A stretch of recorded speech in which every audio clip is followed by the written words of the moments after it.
So, what impact has First Baptist Church made on me and my family?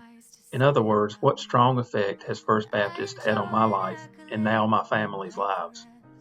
Well, if you Google the effects of love, you will find that, to name a few things, feeling love leads to less anxiety, better heart health, happiness, and longer life. The most impactful three words in the Bible, in my opinion, are found at the beginning of John 3:16. God so loved. So how have me and my family been impacted? We have been made to feel loved. First Baptist Church is not three buildings. It is not a steeple with a cross on top.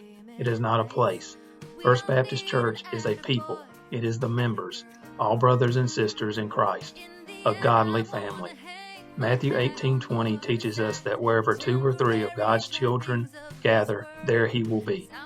Church does not always occur inside a building on Sunday. It occurs where and when any of us gather together. I grew up as part of the First Baptist family, from looking up to Matt, Lee, and Lyle as the cooler, older athletes and thinking it was so cool to be part of a youth group with them and the fact that they acknowledged me, to Bill Tomlin never getting my name wrong whether on Sunday or in our backyards because he called me Jeff Joe, to Jean Buffington being mine and every other kid's grandmother. I felt loved. From Justin Castile driving me here and there in his pickup truck and introducing me to country music, to Mel Buffington celebrating birthdays with me, to Roberta Smith always getting her hug, to closing my eyes on Sundays to listen to what angels must sound like when I heard Teresa Moore, Carol Wallace, or Mike Swetnam sing, I felt loved. From celebrating Christmases with Beth, Vicky, and Brooke, the Yayas, to Lynn Strozier writing an article to console and congratulate the FRA basketball team the year we had that one and only loss, to all those late evenings and nights when Justin Brenning and I would sit in front of a TV watching a ball game, me eating my whole carton of cookies and cream ice cream, and him eating a whole bag of whatever chips he could get his hands on, I felt loved. From Judy Foster, Steve Foster, Mike Brenning, and Ben Eubanks giving me my first jobs, to playing softball with so many, but especially my Uncle Bart, to seeing my great Uncle Garnet do whatever he could to make sure we were warm or cool on Sundays, to Sandra Hudson making sure I was well fed on Wednesdays, to Tub Kellum and Ted Rogers greeting me in the vestibule every Sunday morning. I felt loved. I moved away for a time, and when I returned to my First Baptist family, I brought a girl from the Northwoods and a beautiful daughter with me.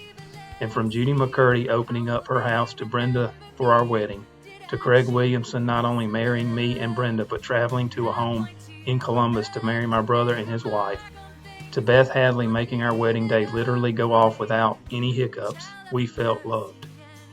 From Penny Hale and Brittany Carroll finding us a home, to Sandra Hudson taking a chance on Brenda as a cafeteria manager, to Eleanor Castile tutoring Jocelyn, we felt loved. From Ben Eubanks teaching a young couple about the vines, to celebrating the joys of pregnancy with Larkin Cunningham and Brittany, who were both pregnant at the same time as Brenda, to Catherine Williamson trying to teach a stubborn little girl piano, we felt loved. From a new pastor and his wife, the Barrows, breaking bread with us at our dining room table, to Sandra Garner, Sandra Bartlett, and Linda Shelton welcoming Brenda as a teacher, to Penny and John Hale putting up with us through the long process of another home purchase, we felt loved. From Alan Moore gently telling us we need glasses or bifocals, and Ashley Brenning making sure we look sexy in them, to Jeremy Hendricks being a mentor to Logan, to James King helping Elsa find a love of music, to Summer Shofie letting two kids visit her store just to see the cats, we feel loved. From Joyce Hancock gifting a sewing machine, to Sue Strickland and Jackie Gibson leaving such an impression that a little girl Bridges from Columbus has to see them every time she comes to our church, to Steve and Judy Foster taking care of needs for a new house and opening a pew in their hearts for the newest Bridges kids, we feel loved. I am part of 5 generations of the Cone Bridges family that have called First Baptist home and its members family. And because what I have already relayed to you only scratches the surface of moments and occurrences, I can tell you this: the Bridges family will continue to take up the back pew every Sunday we can because we feel loved. So what is First Baptist Church's legacy? To me and my family, it is a legacy of love, and my hope for the future of First Baptist Church is that we make the future generations of members and the Manchester, Georgia community as a whole feel so loved also. I'm so thankful someone invited my parents to First Baptist Manchester back in 1965. We were new to the area that year. My first memory of going to church is Miss Faye Bray as my Sunday school teacher. As soon as she gave me that little welcome pin, I knew I belonged. And 60 years later, I still have that little pin. Through years of Sunday school and choir, I was taught about Jesus. I was nurtured and I was loved. I accepted Christ as my Savior when I was 12. Mama kept the bulletin, and now I have it. Not so important that it said I was a new member to be baptized, but it meant that my name was written in the Lamb's Book of Life. Stephen and I were married in the chapel of First Baptist in 1980. Later, our girls, Lane and Paige, were taught about Jesus. They were nurtured and loved by so many precious folks there. Many are still there. Both of the girls accepted Christ at a young age and were baptized in the same place I was. Both are strong in their faith, married to men who love Jesus, and are raising their boys through much prayer and guidance in this troubled world we live in. We all need a body of believers to help one another through the challenges of life. First Baptist Manchester is where it started for me. And now I want to show you the messenger, and something really special about this messenger that has my name in it. Welcome new member by baptism, Linda Purvis. It also has who the Sunday school director was at that time, and that was Mr. R.H. Barron, Jr., and the WMU director was Mrs. R.H. Barron, Jr. And I thought that was a neat thing, that how this has also come full circle back to First Baptist Church. Hey there, First Baptist Manchester. I'm so excited to send you all this video and just give an opportunity to thank you guys for what you meant to Lisa and myself and our small family at the time when we were there back in 1996. It was a short time, but it was a very memorable time to spend those few years with you guys. We made such great friends, and if there's one instance, or I guess a long period of time that I want to talk about and thank you all for, was when I was doing a pre-site overseas in Poland and Germany. You recall that Lisa was pregnant at the time with our first child, Annalise, and while I was gone, she was put on bed rest, and it was a scary time for us. And when I got all settled back in and I got back into town, for 6 months out of 9 months, she was on bed rest. And I tell people this story to brag about First Baptist Manchester, and it's the fact that for 6 months, I promise you, I did not cook a single meal. There was always something available. You guys took us in, fed us, loved on us through a very scary time as going through the first birthing process for us. And I just want to thank you for that. And just thank you for the love that you've shown us through the years and all the many friendships we continue to have. So thank you for that. We love you guys, and hope to see you soon. My ties at First Baptist Church Manchester run very deep. This is where I began my walk as a Christian, this and of course, my home life.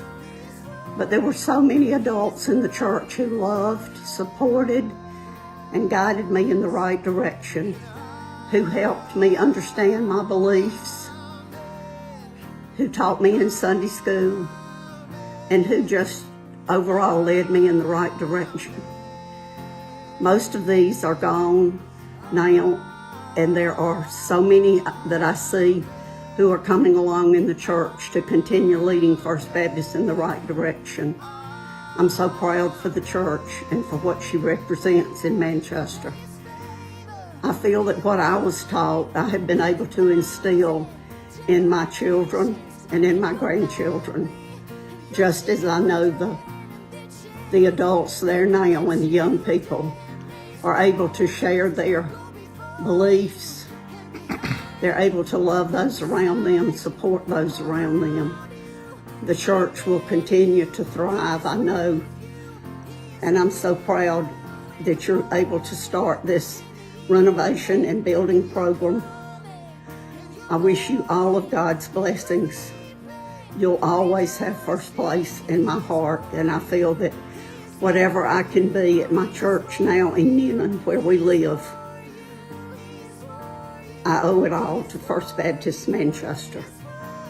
Most of you know that I was back and forth after Vicki and I married between the Methodist Church and the Baptist Church. And only in the later years after we moved to Newnan, as we came back and forth while Vicki was playing the piano, did I decide to join First Baptist while Lynn Strozier was your interim pastor. And he baptized me in the Flint River at the Boy Scout camp. This will always hold a special place in my heart. All of your love and all of your support led to that. Through that support, it led me to be able to move forward in our church here as we serve together. But we will always love you, and we wish you all the very best. Thank you. Manchester First Baptist Church has meant a great deal to the people of Manchester over the years, and especially to the Dorman family, who has called it home since my grandfather Jack Dorman and grandmother Helen Dorman joined the church so many years ago. Here they raised their 5 children: Jean, Shirley, Bob, Sue, and Jackie.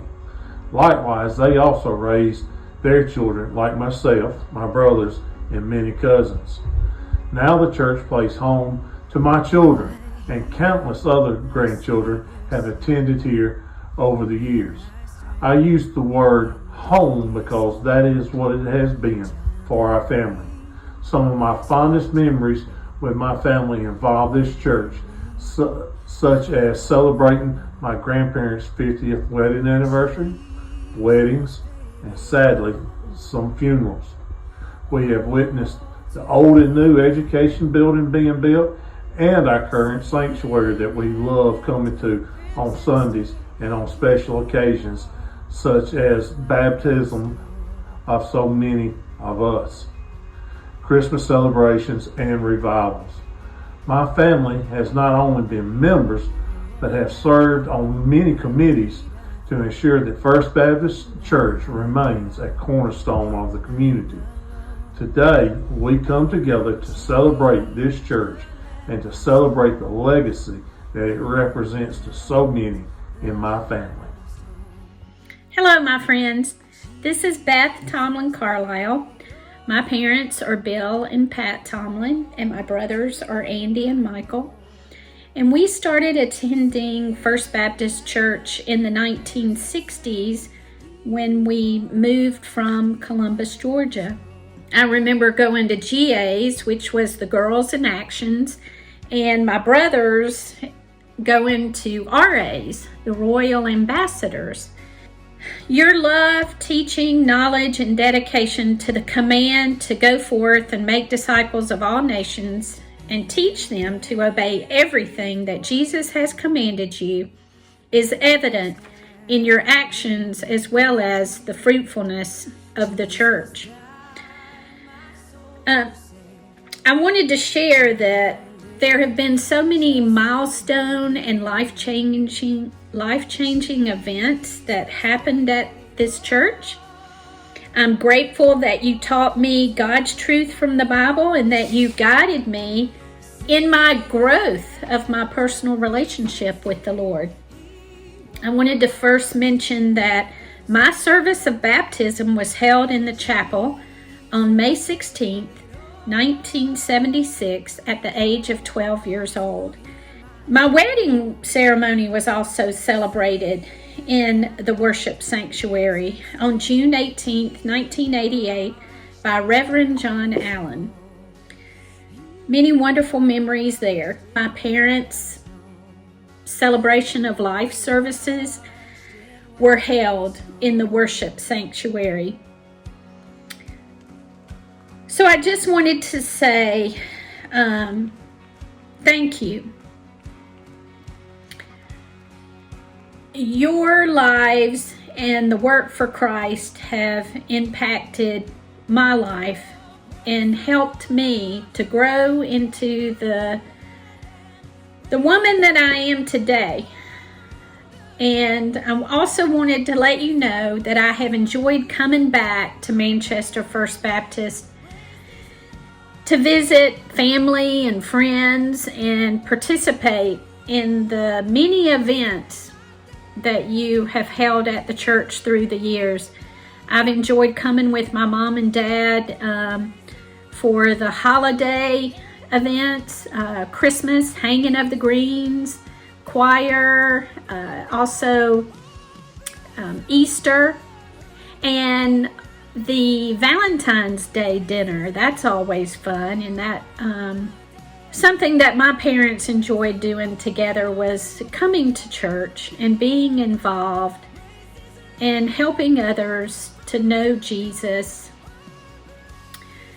So I just want to say that my parents, Bill and Pat, cherished their life in the Manchester community, and especially in this church.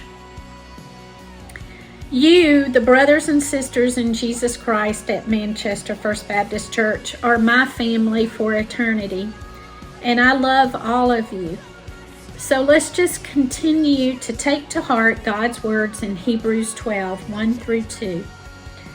And let us run with perseverance the race marked out for us, fixing our eyes on Jesus, the pioneer and perfecter of faith.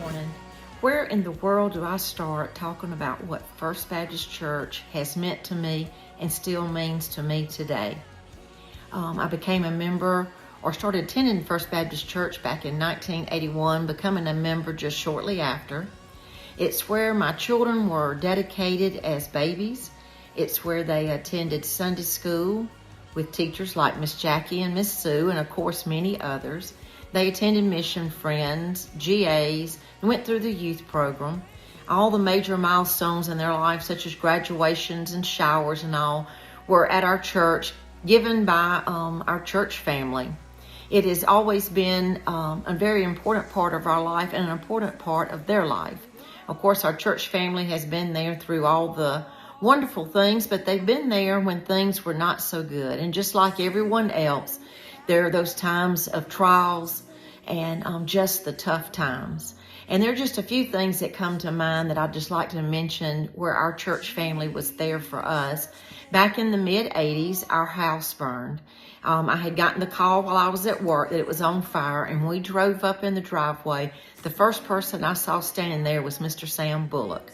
Now, there were some others there from our church with him, but he was the first person I saw as we drove up. They were right there to stand by our side, help us get through that tough time, and navigate what we needed to do, going forward. At the same time, my mother was also diagnosed with cancer. She was only in her mid-40s. And again, it was our church family who rallied around us and her and helped us get through that difficult time that she battled cancer and then passed away. And then we move on to quite a few years later after that, and my husband Charles was diagnosed with cancer in 2008. He was just 49 years of age at the time. In fact, had just turned 49. And I don't know how well you can see it, but this is a large basket I have in my hand. And it is full of cards and letters. I mean, there's hundreds and hundreds of them here. And 90% of these are from people who are members of our church or were members of our church. Some are still members today. Some have gone on to be with the Lord. But not a day went by that we did not receive a call, a visit, a card, a letter, or something from someone in the church family letting us know that we were loved, letting us know that we were being prayed for, asking what they could do to help us. And they were there every step of the way during that difficult time. And these cards and letters do not represent the time when he actually passed away. That's a whole nother stack of cards. These are simply the things some of the things we received during that year that he was so sick. Our church rallied around us, and of course it was a difficult time, but we made it through. And now Byron and I still call First Baptist Church home. You welcomed him with open arms, which has meant the world to me. and we're thankful that we're a part of First Baptist Church. Some of my children are at First Baptist Church, some of my grandchildren, one's even being taught by Miss Jackie and Miss Sue right now in Sunday school. And it is my hope and my prayer that First Baptist Church will thrive for many, many years to come, reaching those in our community, reaching those for Christ. And that part of my legacy will be, that I was a part of First Baptist Church, that I was a part of those who helped reach those in the community.